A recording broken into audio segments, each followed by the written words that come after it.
Hello, we are team number 8 and we will be performing a debate with the role-playing of the roles of state government, indigenous communities, and international organizations. To begin with this dialogue, I would like to say that as the government, we are fully aware of the rights of indigenous communities of self-determination because according to the political constitution of the United Mexican States, the second article, the Mexican nation is sole and indivisible, and it's a nation based originally on its indigenous people. However, as the nation is indivisible, we think that it's very important to make a difference between segregation and respecting the cultures. Also in Mexico, a lot of people identify themselves as indigenous. Therefore, we should have someone that is in charge of proving the population ability to self-govern because they need capable people, capable of solving conflicts, holding the community together, and leading with justice and effectiveness. Right now, we agree with the most of what the state is asking us because we have a self-government that is that in many communities is part of a call it uses and customs, and this government it comes with the sheriff, the butler, the ruler, the mayor, and the elderly committee. Now, talking from the perspective of the international organizations, I firstly would like to introduce international law, which is understood to be the body of legal rules, norms, and standards that apply between sovereign states and international actors. So when talking about international organizations, we could say these belong to this specific category of international actors. And something that's really important that we gotta emphasize in this point is that international law does apply between the relationship between the people and the government, specifically the nation states, but there's like a certain specific connotation that we gotta give international law when talking about indigenous communities, since they develop in a different context than people that do not belong to minorities.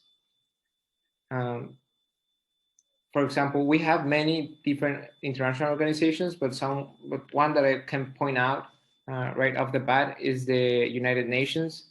And specifically, something that I would like to mention is that the UN member states are bound by the UN Charter, where foundations are set for relations between states in terms of equality.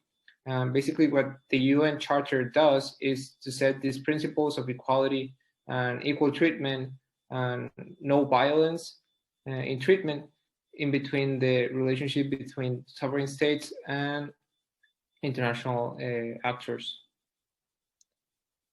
In the specific case of Mexico, something I'd like to emphasize is that Mexico has adopted the UN Declaration on the Rights of Indigenous Peoples and is a declared pluricultural nation since 1992.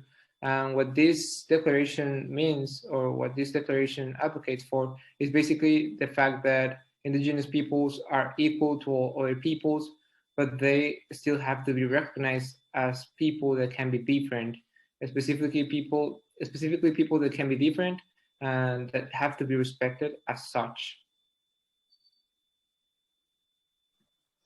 Also, as a government, we're concerned about everyone, mainly concerned about the rights being respected, their basic human rights, also gender equality, and mostly rules and respect being established, because we know that they have their own customs and traditions, but we think that some order may have to be established, and also planning in order to think about multi-generational timescales. Well, we have equality and equity because right now the indigenous women themselves in their own groups and with men are championing this process to change the customs.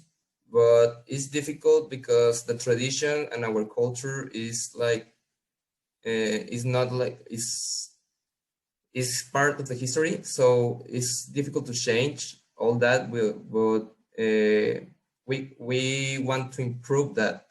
So also we ask the government to respect our traditions and culture, because we can change it, but we cannot change it at all. We can change some parts to improve and to have equity and equality, but we cannot like put it away.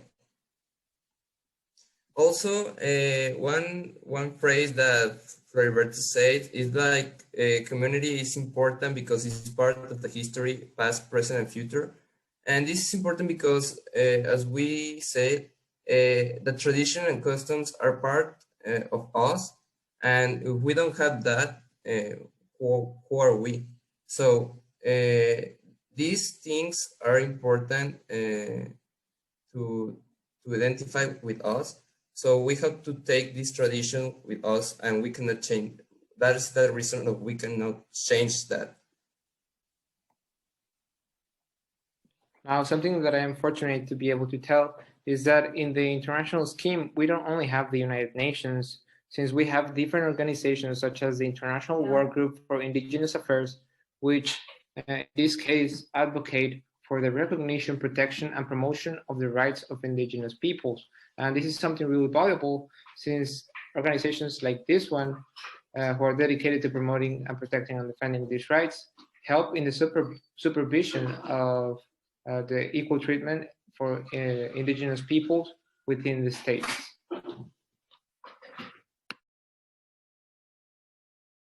In many cases, they could act so that there's a balance between the treatment they receive from the government and the balance they deserve.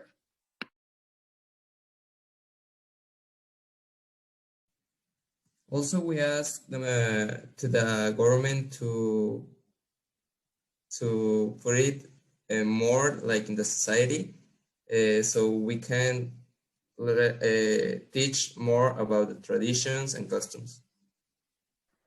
Okay, as a government, I can guarantee you that we will give all of our efforts to create more inclusionary places and help on the preservation of your language, impulse your commerce, give courses. However, this isn't something easy, and as we saw, there are countries doing it, but these countries have a lot more money than us, and we're being short on budget. We have a reduction of 70%, and therefore we cannot grant a lot of things, but we are trying to do it. On this specific point, I would like to point out that even though there are many complications, such as the lack of a really great budget, a rich budget, as long as the government of Mexico complies with the respect of certain human rights that can be identified for indigenous communities, such as the self-determination, the right to identity, the right to be able to be different than what the Constitution specifies them to be, the right to culture and the right to their lands. There's this collaboration that could be achieved between these three actors, the indigenous peoples, the international organizations, and the government itself, so that there are no many issues impeding the accomplishing of this